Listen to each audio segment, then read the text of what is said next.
I'm DWANE Brown. Tonight on KPBS Evening Edition, a warning for immigrants planning to apply for a driver's license under a new state law. We'll also update you on a North County man's effort to get better information from the Sheriff's Department to his community.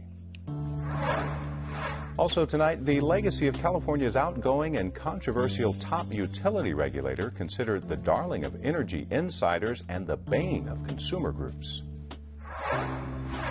The homeless are often invisible to most of us. Tonight, meet an artist giving faces to San Diego's invisible people. Also tonight, we look back at two of our favorite stories of the year about surfing and the art and science. KPBS Evening Edition starts right now.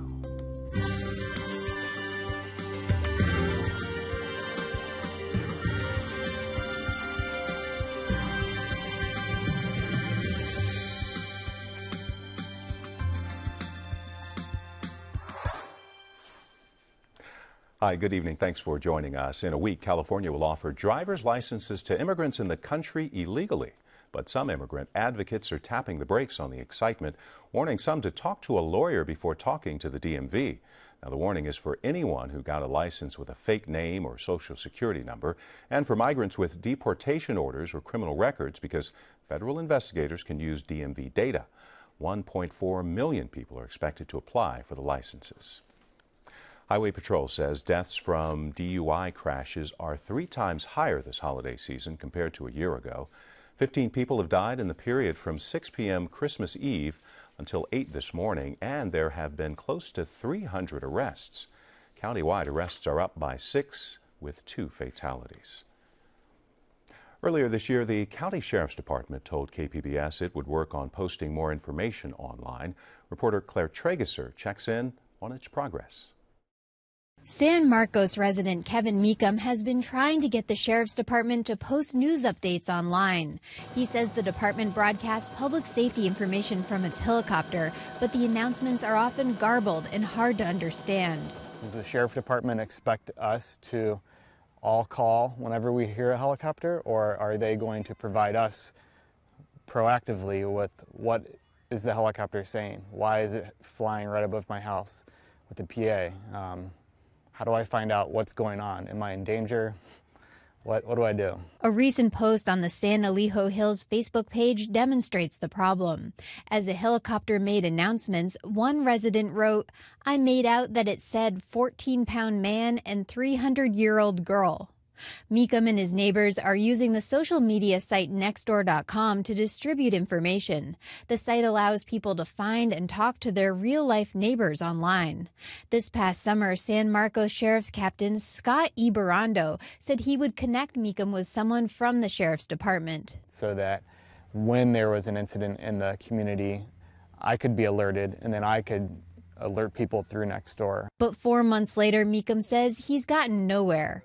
In December, Sheriff spokeswoman Jan Caldwell wrote in an email to KPBS that, quote, "We will not participate nor will we administer a Nextdoor.com site at this time."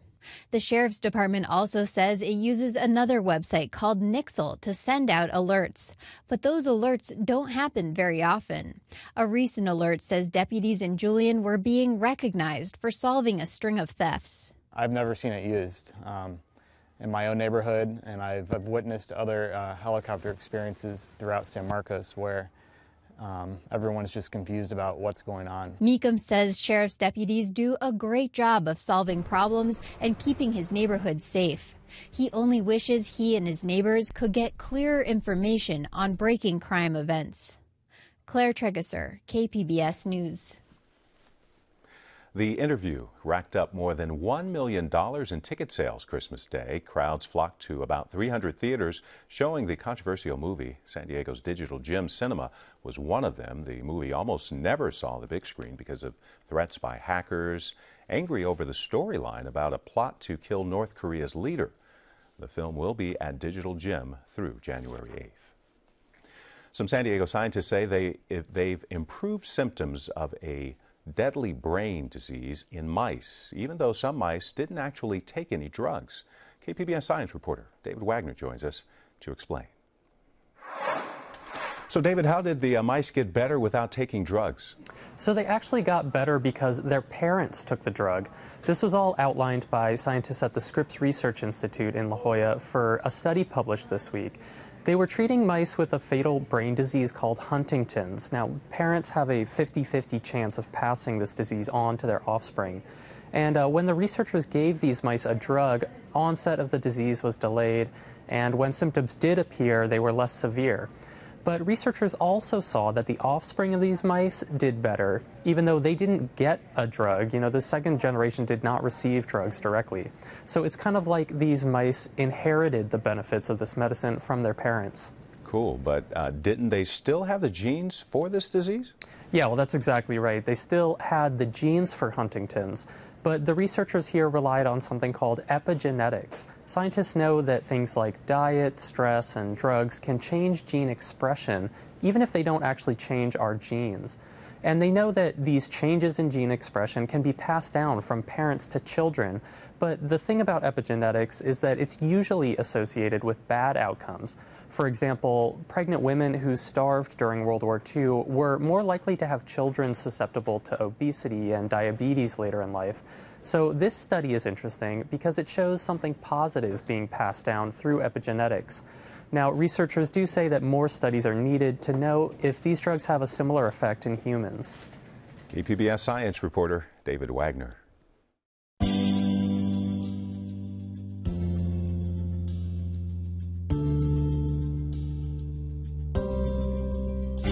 The big stories of the year in San Diego: the nasty election in the 52nd Congressional District, the near death of the San Diego Opera, the changing transportation landscape, and the stabilization of the residential housing market. I'm Mark Sauer. Join us for the Roundtable tonight at 8:30 here on KPBS. Changes are coming to the California Public Utilities Commission. Its president, Michael Peavy, left this month after serving 12 years and while under investigation by federal and state prosecutors. KPBS investigative reporter Amitha Sharma has been looking into Peavy's tenure at the PUC. She joins us now. Amitha, Peavy had a following in the energy industry, easy for me to say. He also has detractors. Tell us what folks are saying about him. Well, I tell you, Dwayne, if Michael Peavy were feeling down at all because of the recent controversy surrounding him, which we'll get into later, he got a real pick-me-up this month from his final California Public Utilities meeting. His supporters within trade unions, within energy trade groups, and other organizations touted his accomplishments for 2 hours straight. They praised him for his commitment to cutting greenhouse gases. They praised him for his support of minority-owned businesses, and they also touted his effort to expand broadband access, especially in underprivileged communities. Now, that's one side of the coin. The other side of the coin are consumers. Consumer groups said Michael Peavy has fallen down in his duty, his job to protect customers. They say that he's acted more like an arm of California's 3 big energy companies, and that he's more concerned about protecting these companies' bottom line rather than helping consumers.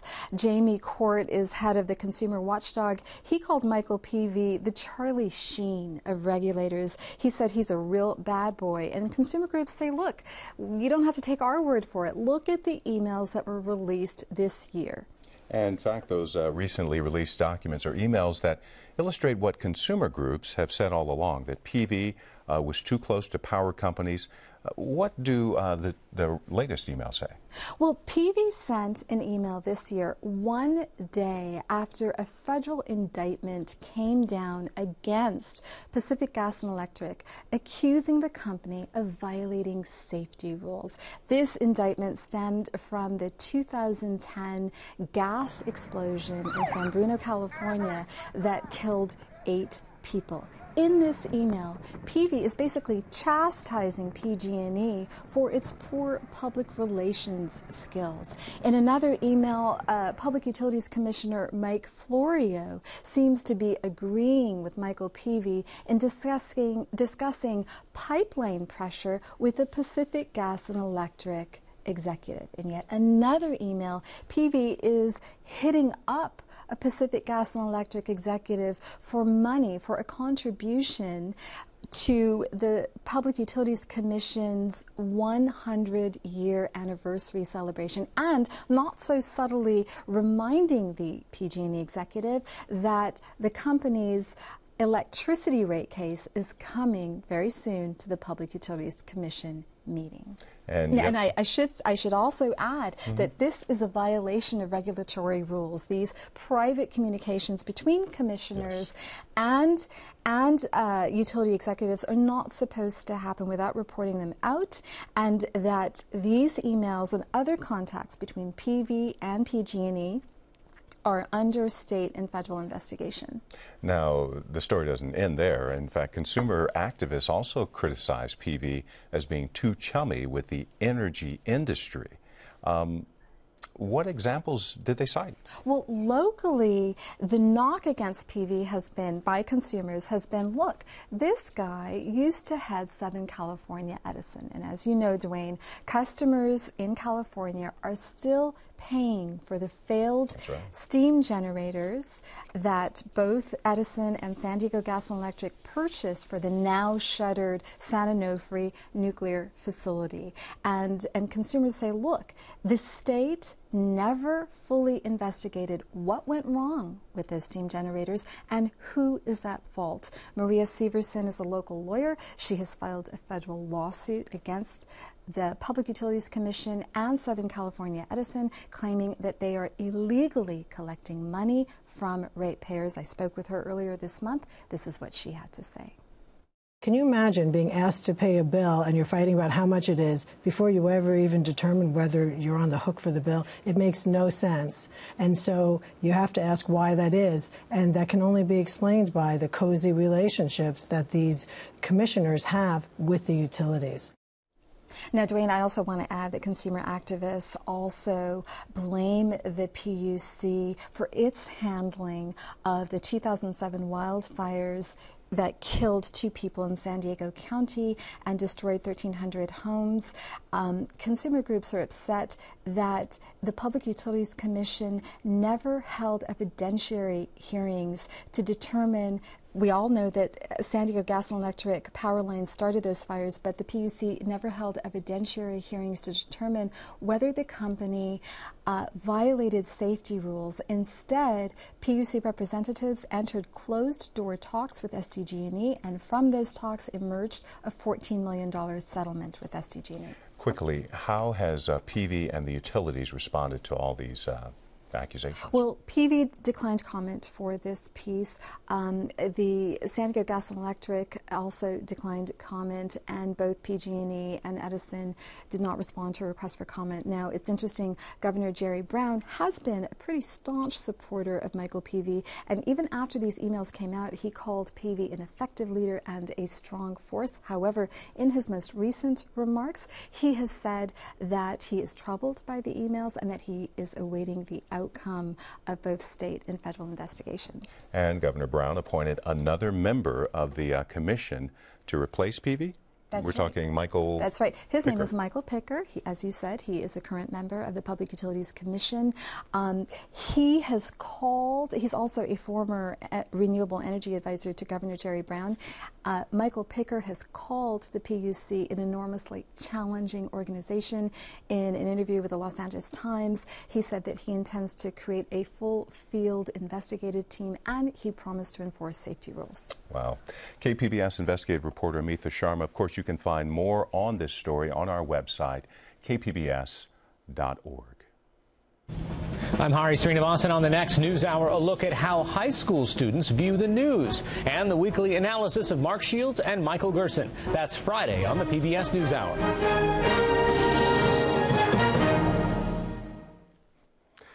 They are people who, to most of us, are often invisible. They are the homeless. San Diego ranks 5th in the nation for the number of homeless people on the streets. More than 2,400 were counted earlier this year, living without shelter. Tonight, we get a close-up look at some of them through the eyes of an artist. Artist Neil Shigley captures the incredible character that life on the streets has given to many of the people from his neighborhood near downtown San Diego. I carve them by hand, I print them by hand. I don't want them to be alike. Using large-scale block prints and graphite on paper, he even writes their name, age, and where they met by hand. Shigley says he had no idea his brief encounter with a homeless man in 2006 would turn into a series of portraits. I found a man that was standing outside of a gallery in Little Italy as I was going into this opening, and I was struck by his face. He says when he produced his first print, he was hooked. I was trying to describe with marks how form of the face and how light hits that form like a landscape. But the more I did, and the more people I talked to and heard their stories, the more I became really interested and kind of compelled by their stories. He calls his series of portraits the invisible people of San Diego. I think for most people who encounter people in the streets, they ignore them, avoid them, act as if they're not there. They actively make them invisible. So by presenting them in this large format, it kind of forces people who are in a room with these images to confront this person and maybe the situation they're in, making them visible again in some way. His series, Invisible People, is now on display at the Oceanside Museum of Art. Shigley teaches art at San Diego State University. So far, he's produced about 35 portraits, and one of them has made it all the way to the Smithsonian National Gallery in Washington, D.C. Now, we've been looking back at some of our favorite stories of 2014. Tonight, the art and science of surfing. We'll start with the science and this story from KPBS health reporter Kenny Goldberg. When Jamie Gonzalez goes surfing, she likes to do things in a particular order. First, she puts on her wetsuit. Then she waxes her board. And today, before she hits the water at Cardiff Reef Beach, she'll add some other things to the mix. Mackenzie's going to hook you up with the heart rate monitor, and I'm going to hook you up with the watch. This will tell you your heart rate in the water. Gonzalez is taking part in a new study from Cal State San Marcos. The study hopes to measure whether recreational surfing is an effective cardiovascular exercise. You ready? So, yeah. One, two, three. Kinesiology students Mackenzie Stady and Eliza de Mesa give Gonzalez a bright yellow t-shirt, so she'll be easier to spot in the water. And then she's off to catch some waves. Surfing involves a number of distinct activities, including walking into the water, paddling, waiting for a wave, and riding one. While Gonzalez is in the water, her heart rate is being recorded every 5 seconds. All of her moves are being captured on video, too. Later on, the data will be paired with the video and entered into a database. De Mesa and her fellow students are out on the beach nearly every weekday morning. They recruit surfers for the study and conduct some of the research. I think it's amazing because being an undergrad, you get to be involved in research, and living in San Diego where surfing is a really popular sport, and not much research has been done on it, we are finding out new things. How's that? Is it too tight? Some of those new things are being explored in Cal State San Marcos' biomechanics lab. All right, Ross, we're going to put the mask on you right here. So we do our test for VO2. If you could, just hold that up while we strap you in. Surfer and kinesiology student Ross Edmonds is today's guinea pig. He lies on a surfboard, and students attach his hands to a couple of pulleys that provide some resistance. 3, 2, 1. All right, begin paddling at 50 watts for us, Ross. As Edmonds simulates paddling in the water, the computer measures his oxygen use and upper body muscular power. At certain intervals, Edmonds picks up the pace. All right, give us 70 watts. 70 watts. Nice job. There you go, Ross. Eventually, Edmonds goes all out. Keep it up. 83 keep watts. pushing. Keep Push, digging. push, push, big push, set, push. Big set. Keep going. Keep going.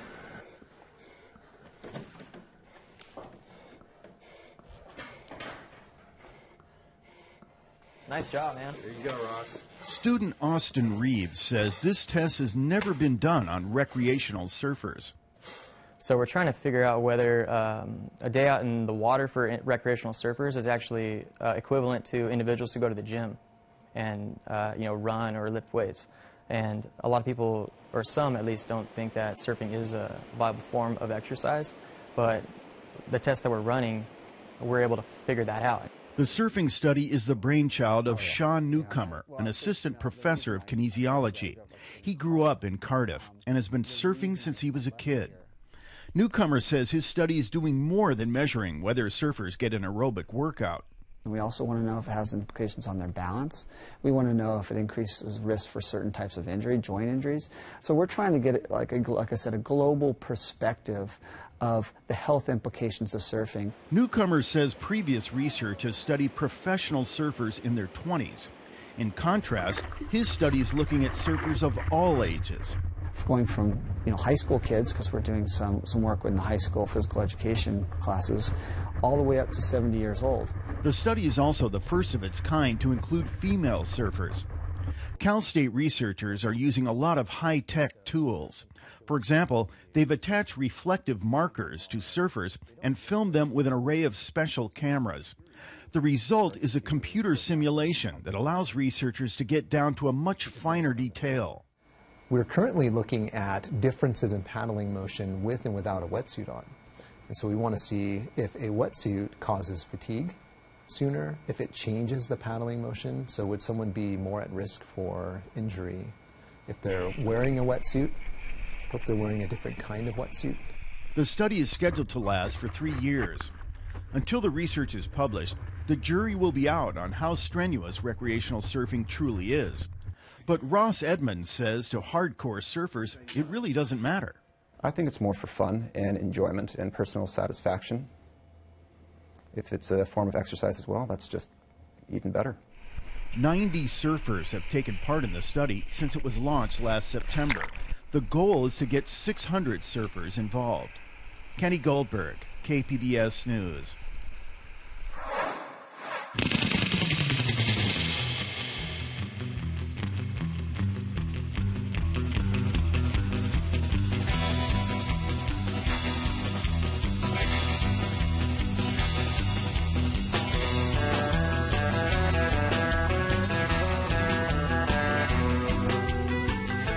About 11 years ago, I got really into sort of researching this history of Bob Simmons, and the board that inspired me to do that was a board that Steve Liss invented in 1967 or so here in San Diego, which is called the Fish, and it's a little dual keel board. I got really into just tracing that history. And yeah, my passion has been design evolution. That's my main focus. The new Surfcraft exhibit explores board design in the context of Suetsu Yanagi's Mingei philosophy about the importance of craft and artistry in creating functional objects. I read that, and it had an impact on me, and I liked the way it made me think about the whole craft and design of surfboards. That's why Richard Kenvin decided to curate the exhibit at the Mingei International Museum. He wanted to show that boards are both striking examples of functional design and an American art form. Kenvin says the exhibit provides insights into the evolution of the surfboard over the centuries. The oldest board on display is from the 1800s. It's a Hawaiian paipo-style board made out of breadfruit wood. Once it was done being used as a paipo board, they used it as a table to pound poi for probably 100 years. So that's an interesting example of multiple use Mingei. This board here was made in 1947, which is almost unbelievable, but this is the riding surface here, which is a very short board, about 5 feet long, with dual fins and a slot in it. He was trying to drain water off the spoon of the deck, and then he had some other hydrodynamic reasons why he was doing it. So it just gives an idea of how Simmons's mind was working with mathematics to create machines, that's what he called them, to ride waves. This is an Itago board from Japan. These would be floorboards in the fishing boat and also used to clean fish. But then fishermen would use them to get from the boat to shore. Once Mark Richards created the twin fin for pro surfing, that's really, he was bringing back what Simmons said about how boards work with fins on the rail. And from 1979 to the present day, nobody ever won the world title on a board with just one fin ever again. It's all been about boards that have the fins out on the rails, which is what Simmons defined as being like the machine for high-performance surfing. And this is the last board in the show, and it's actually an industrial craft board that was made in Thailand in a factory. And it's also part of a project by a group called Sustainable Surf, trying to make more sustainable boards. It has a recycled foam blank. The skin is paulownia wood, which is sustainable tree. It has no fiberglass or lamination on the outside. The wood is the lamination. To me, this board sort of represents what Yanagi was talking about going from hand craftsmanship to good mass-produced design. So this generation of surfers that's in their 20s and younger have been exposed to a lot more history and a lot more designs, and they have empirical knowledge. They go out and ride the boards, they make them themselves, and they're very open-minded. They don't limit themselves to one thing. Surfcraft hopes to open minds to both the craft and artistry that has gone into the evolution of machines to ride the waves. Beth Accomando, KPBS News. Surfcraft will be at the Mingei through January 11th. Well, a chilly weekend ahead. Frost advisories for much of the county. Inland valleys are getting a wind advisory too. Breezy and cold for the mountain areas as well. Even the desert is getting a frost advisory. Tonight's stories are online at kpbs.org/Evening Edition.